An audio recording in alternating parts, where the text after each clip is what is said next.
என்னை விட சிறப்பா அப்படி யார் கோயில் கட்டியிருப்பாங்க என்ன அந்த ஊர் பூரா ஆராய்ச்சி பண்ணி பார்த்தா கடைசியில ஒரு ரொம்ப ரொம்ப ஏழையான ஒரு விவசாயி பூசலார், அவர் மனசுல கோயில் கட்டுறவர் எனக்கு தெரிஞ்சது.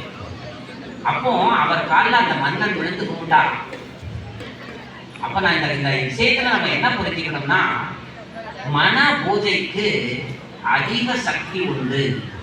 அதனாலதான் நம்ம ஐயா வைகுண்டர் அவர்கள் இந்த உருவ வழிபாடு கூட தேவையில்லைன்ட்டு அந்த ஒளி வழிபாட்டையும் வலியுறுத்தி சொன்னாங்க. நல்ல தொலைநோக்கு பார்வையோட ஆக நாம ஒவ்வொருத்தருமே நான் ஆத்மா என்று உணர்ந்து ஒளியாக உணர்ந்த அந்த ஒளியான இறைவனை அன்போடு நினைவு செய்தால் நமது சகல பாவங்களும் நீங்கும், சகல சக்திகளும் கிடைக்கும். ஆக இந்த பிரார்த்தனையை, இந்த தியானத்தை நாம் ஒவ்வொருவரும் செய்ய வேண்டும். தினமும் எல்லாருக்கும் 24 மணி நேரம் இருக்கு.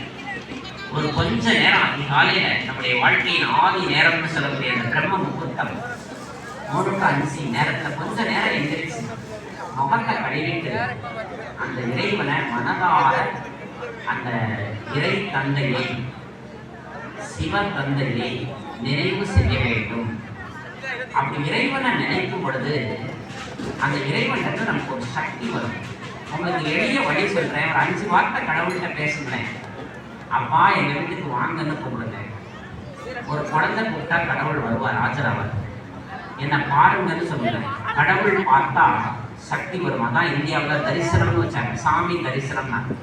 ஆக இறைவனை வரவேற்க வேண்டும், அவர் தரிசனம் பெற வேண்டும். நம்முடைய ஆத்மாவை சுத்தமாக்குன்னு சொல்லணும். நம்முடைய உடலை சோப்பு தண்ணியால் குளிச்சிருவோம்.